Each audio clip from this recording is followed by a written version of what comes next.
Prime Minister Benjamin Netanyahu is calling up the UN's refugee agency again, trying to revive that deal that would see more than 16,000 undocumented African migrants resettled in Western countries, while giving legal residency to 16,000 others here in Israel. It was a compromise that last month Netanyahu agreed to, publicized, said he was proud of, before the backlash made him turn his back on his UN partners, pull out of the deal, the arrangement that he himself called the best possible deal at one time, he called unacceptable hours later. But Wednesday night's TV report here in Israel said the Prime Minister wants the UN to arrange the resettlement of an even larger number of migrants, to do it even more quickly than the original 5-year plan, then he would want to go back to it.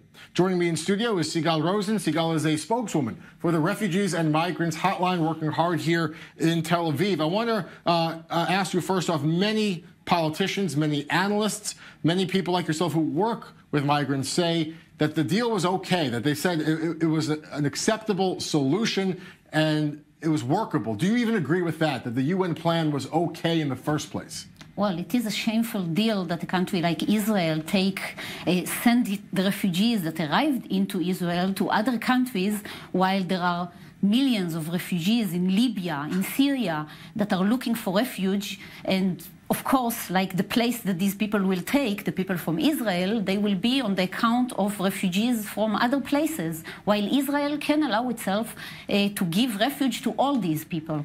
But still, according to the situation here, it may be better than nothing. Well, it is for sure better for the refugees who try to survive in Israel. Well, I want to ask, some of these reportedly, more than 16,000 would be resettled to the West, more than 16,000 would be allowed to stay in Israel. And under the UN Refugee Agency auspices, they would watch. The people who would probably be allowed to stay in Israel are women, children, families, they would be given priority. Isn't that a good thing to let them stay in Israel? Some other cases, maybe they should be deported if it's deemed appropriate. Well, they're not talking about deportation, they are talking about resettlement. And of course, people will gladly go to Western countries when they know that this country will offer them refuge.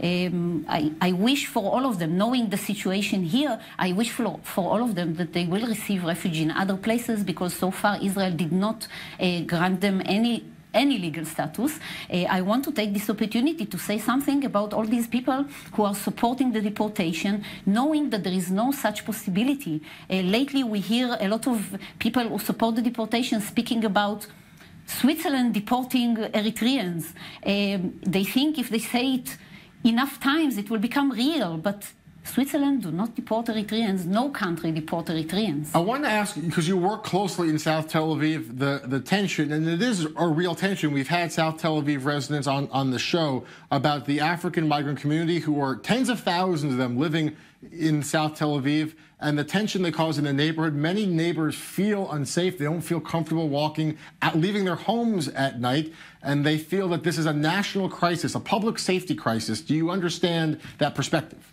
Well, for sure, there are too many asylum seekers in southern Tel Aviv. We all agree about that. It's too crowded. The area is too crowded. But regarding the safety issue, that's not the case here. If Israel wanted, these people could be spread around all around the country. They don't have to be in southern Tel Aviv. It was the government who pushed them to southern Tel Aviv to begin with, and now the government can find legal ways to encourage them to leave southern Tel Aviv. Reportedly, the Prime Minister Benjamin Netanyahu wants to at least revisit the UN deal that would get 16,000 people to other Western countries, give them residency there. Half would stay here in Israel. But some of those countries, reportedly, Canada, Italy, Germany, originally they said we had no idea about this, that our names are being floated. We don't agree to the plan. No. First of all, Canada did not deny, and Italy and Germany, I don't know where Prime Minister Netanyahu brought these names.